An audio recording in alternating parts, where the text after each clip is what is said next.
Hi everybody, Chef Greg here. Today we're going to be poaching lobster and serving it with some beets and some amaranth. It's going to be a nice dish. We're going to do something a little bit different though. We're going to poach the lobster in butter and cream, which is something that isn't done very often. Usually when you poach seafood or some other food, you would use a court bouillon, which is it's just a well-flavored stock. And the good news about that is it's pretty hard to get wrong. You know, you put enough flavor in there, it'll get into the food. So we're going to use something a little bit different, and I'll go ahead and get it started while I talk. So I am going to poach this in heavy cream, and we'll get that heated up, which gives us a lot of flavor. And it also keeps the fat in the cream, keeps the lobster moist and keeps it from drying out. So while that heats up, I'll tell you a little bit about it. So lobsters, as you know, most of the lobster that we eat in this country is just like this. This is a cold water lobster tail from the North Atlantic. Okay, all across the North Atlantic, it's more or less the same species. These are also known as Maine lobsters. It depends on where you catch them, I guess. So this species of lobsters is the one with the claws. Now there are other species of lobsters which are unrelated, like the spiny lobster down in Florida and the Caribbean. For culinary purposes, very similar, but for biological purposes, very different. They're completely different animals. So most of us here are used to this type of lobster.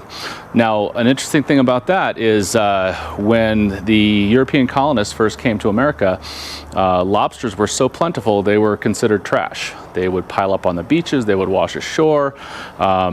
They would feed them to the animals, they would feed them to prisoners, they would feed them to servants. There are laws on the books, well, not in the books anymore, but back in the day, that you were only allowed to feed prisoners lobster twice a week, because doing so more than that would be cruel and unusual. Okay, so interesting how things change. That feeling kind of went along for quite a while. About the middle of the 19th century, the lobster began to become much more popular. There was railroads that could carry it further inland where more people could have it. And as a result, lobsters are very expensive and not as easy to come by. Okay, lobsters can grow to be 40 or 50 years old, but by that time they're huge and they're not the best eaters. Besides, if a lobster lasted that long, I think we'd want to let it live. This is from a probably 1 year to 2 year old lobster. Okay, and this is when the flesh is at its best. So let's keep an eye on that. What we're going to do here is we're going to serve it without a shell.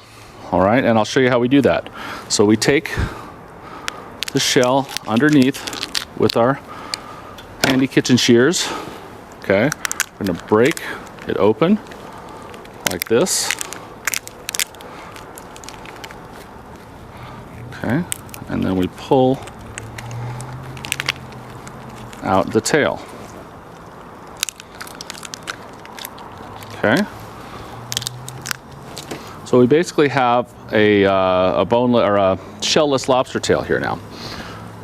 Some people like to do, give a little slice in the top and make sure that there's not, sometimes there is a little bit of a vein in the top, which doesn't affect the flavor at all, but some people don't like it.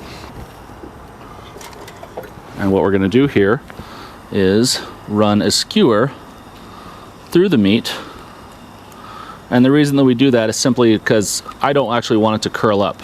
As the lobster cooks, the meat sort of contracts and it causes it to curl up. That's why when you see a lobster tail, it's sort of curled like that. Well, I want it to be flat. All right. So now our cream is starting to come to a simmer. All right, let's give it a little whisk. Now the trick to doing this is if you get it too hot, not only will you overcook the lobster, but the cream will break, which is just unpleasant to look at. So we're going to add a little bit of butter. Okay, and this is just room temperature butter. I'm just going to swirl that in there a little bit. We're not going to add that much at this point because we don't want it to be too much butter. And we're going to finish with a little bit more. So just spoiler alert, this dish is not the most dietetic dish we've ever served. And if you're watching your cholesterol, trying to keep away from saturated fats, this is not the dish for you. But if you're not worried about those kinds of things, I think you're gonna like this. So anyway, this is room temperature butter. that I'm just stirring in slowly. Okay. And I don't dump it all at the same time, because what I kind of want it to do is to melt evenly. We're sort of creating an emulsion here. All right. And we can take it a little bit further, but let's not let it get too hot. So turn it down just a bit. All right, so now basically I have heavy cream and butter. We're gonna add some salt to it. Don't let it boil.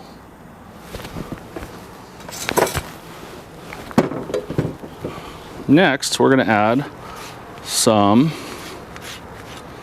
orange zest. Okay, and some lemon zest, because we don't want the lemons to feel left out. Okay, turn it down once again, not too hot. All right, we're going to add a little bit of the juice of the orange. We don't want a lot, because when you add acid to cream like this, it can clabber, and we're not trying to make cheese. Okay. And a secret ingredient. This, as you can see in this little jar here, this is vanilla paste. So this is the scrapings from the inside of a vanilla bean. Vanilla beans don't actually keep that well, but vanilla paste keeps very well. Most chefs would rather use this. Now, don't be afraid. We're using vanilla, we're using it in lobster. Don't freak out, it's gonna be good. I want you to forget everything you've ever heard about vanilla and vanilla ice cream and vanilla creams and things like that. Just because here in this country we tend to use it in our sweet things doesn't mean it's only used for sweet, okay? So, let's give it a taste.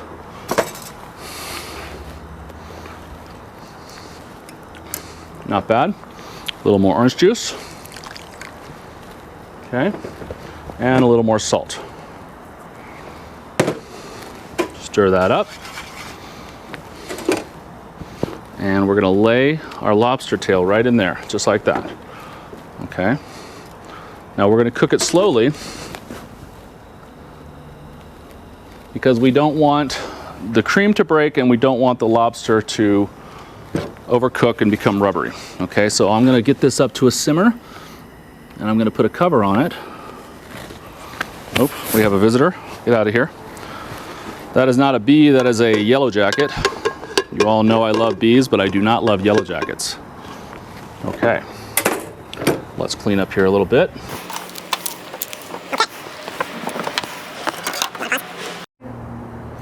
Okay, so the next thing we're gonna cook is some beets. Now we've got two different kinds of beets here. We have a regular old red beet and a golden beet. This red beet is actually properly known as a Detroit beet, okay? I don't know the backstory behind that, but this is sort of how it looks on the inside, bright red.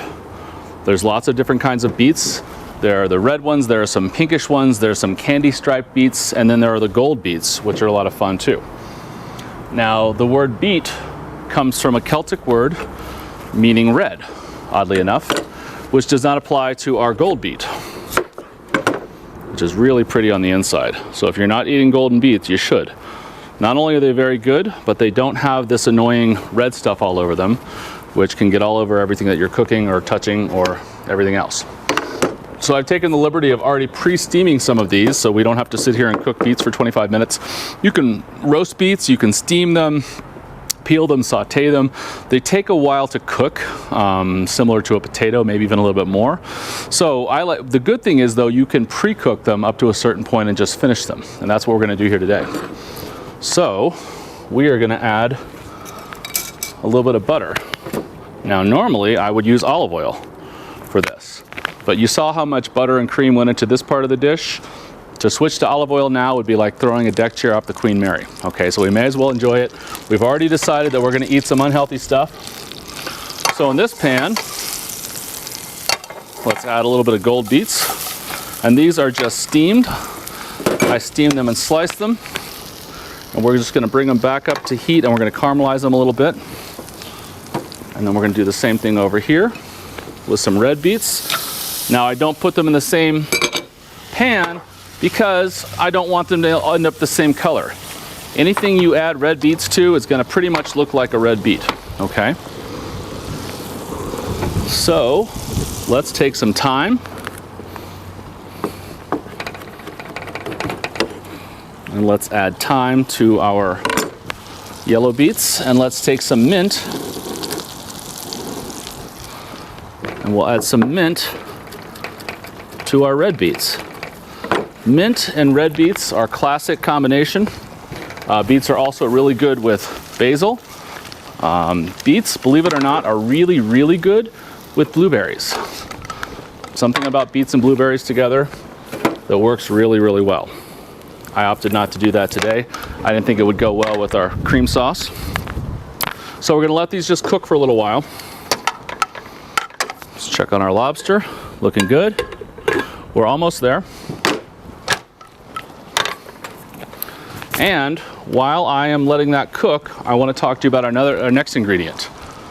This is known as amaranth. Okay, amaranth is a plant that is native to the Americas, and it's lots of different forms of amaranth. This form is used for its seeds. It's also grown for its greens. It's also grown for its flower.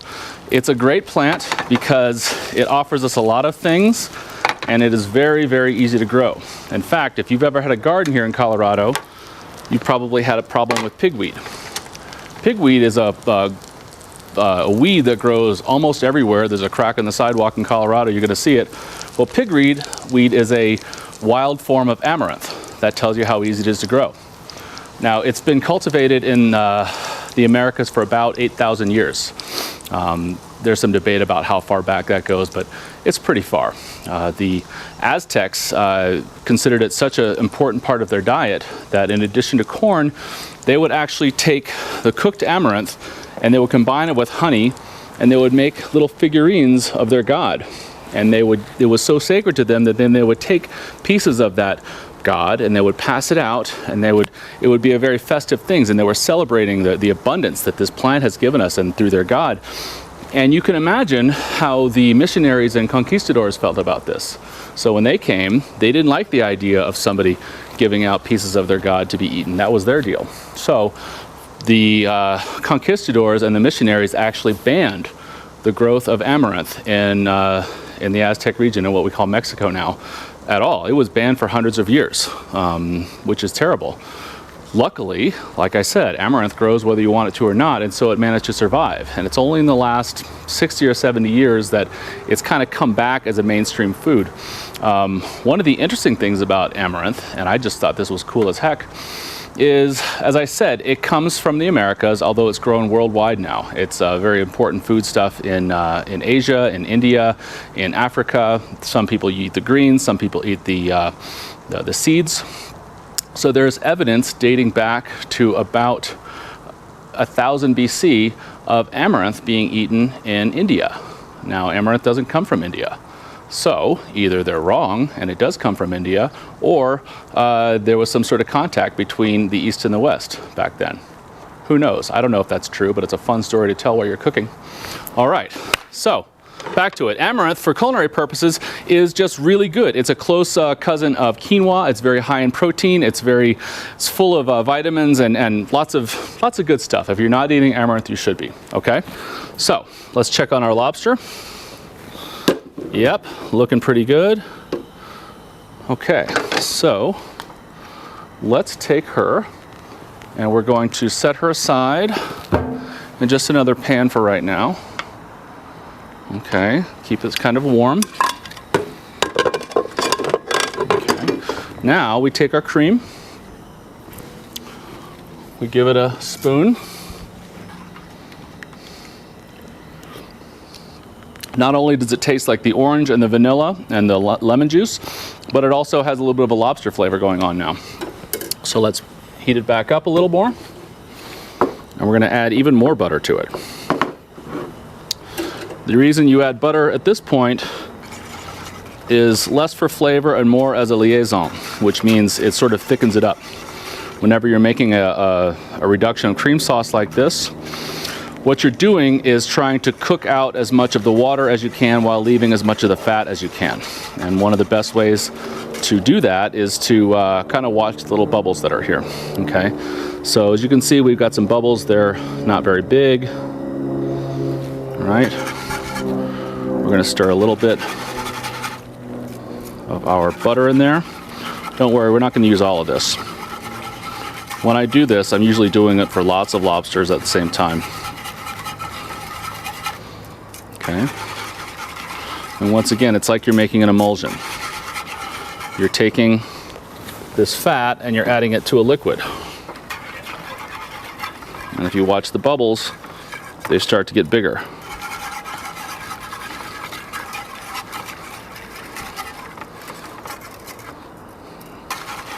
Now, if we were good classical French chefs, we would actually add some flour to this and what's called a beurre manie. Beurre manie is basically hand added butter, where you take butter and flour and you add it in at the same time. And the flour is actually what thickens it, and it saves you a lot of money in heavy cream, I'll tell you that.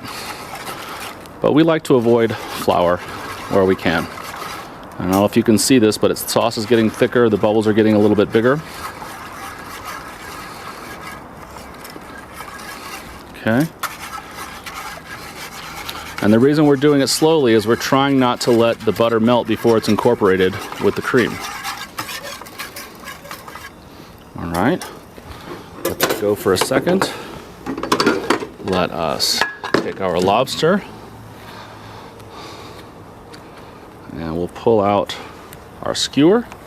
Okay, give that a little pat, make it nice.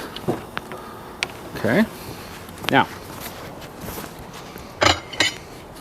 take our plate, and we have some cooked amaranth here. So basically, cooking amaranth is like cooking rice.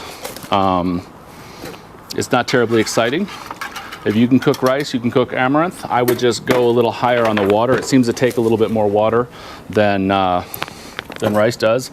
I usually use a ratio of 3 to 1. And as you can see, here's our amaranth. And we're just going to lay it in a little plating ring here. And all the ring does is help keep us honest. We don't want it all over the plate. Okay. Kind of has the texture of maybe grits or polenta.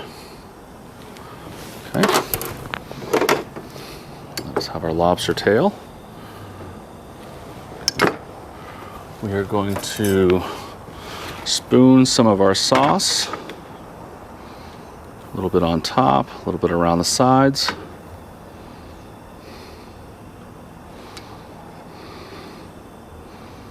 Okay.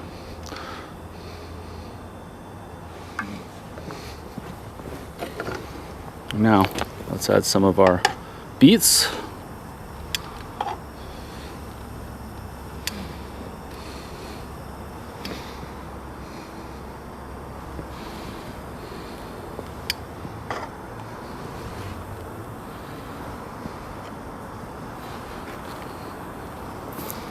And just to be fancy, we're going to add a little bit of basil sprouts. This is literally just basil seeds that have been sprouted. Okay? And now we have our dish. This is butter and cream poached lobster tail in a vanilla and orange sauce with sauteed beets. Enjoy.